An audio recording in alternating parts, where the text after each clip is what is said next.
gentleman is recognized. Mr. Speaker, I am very pleased to bring two important bills to the floor today that strengthen the government's ability to effectively leverage cutting-edge cyber technologies. Last June, the House passed both of these provisions as part of the Majority Leader McCarthy's Innovation Initiative, and I'm excited that we're able to bring them to the floor here so early in the 115th Congress. Mr. Speaker, over the past 2 years, my colleagues and I have been working diligently with technology innovators and tech startups to find solutions that will spur innovation and break down the bureaucratic barriers that prevent the government from effectively leveraging the private sector's emerging technologies. H.R. 239, the Support for Rapid Innovation Act of 2017, addresses this problem by requiring the Science and Technology Directorate, or S&T, to more effectively coordinate with industry and academia to support the research and development of cybersecurity technologies. H.R. 239 does so because it requires S&T to support the full life cycle of cyber research and development projects and identify mature technologies to address cybersecurity gaps. In doing so, S&T will be required to target federally funded cybersecurity research that demonstrates a high probability of successful transition to the commercial market within 2 years.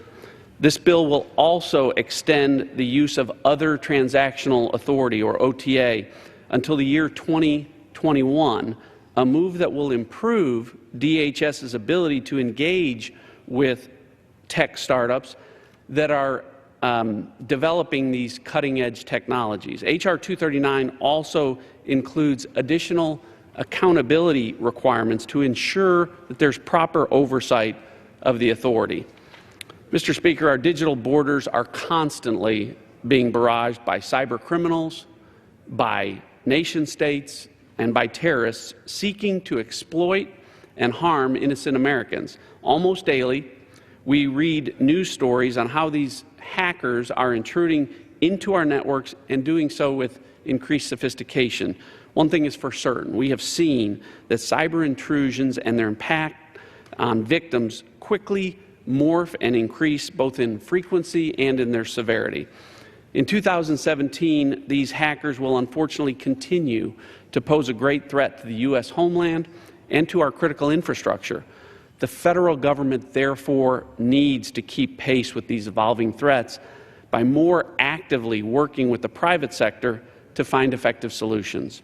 DHS's Directorate of Science and Technology is the primary research and development arm of the department.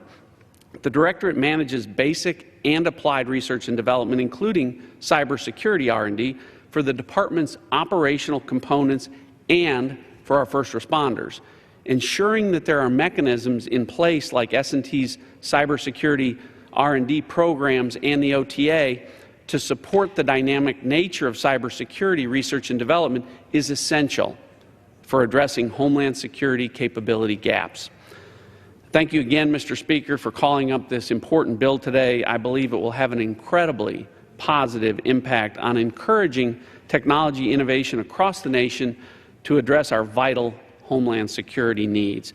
Before I close, I ask unanimous consent to include in the record an exchange between the chairman of the Committee on Science, Space and Technology and the chairman of the Committee on Homeland Security, and I urge all members to join me in supporting this very important bill and reserve the balance of my time.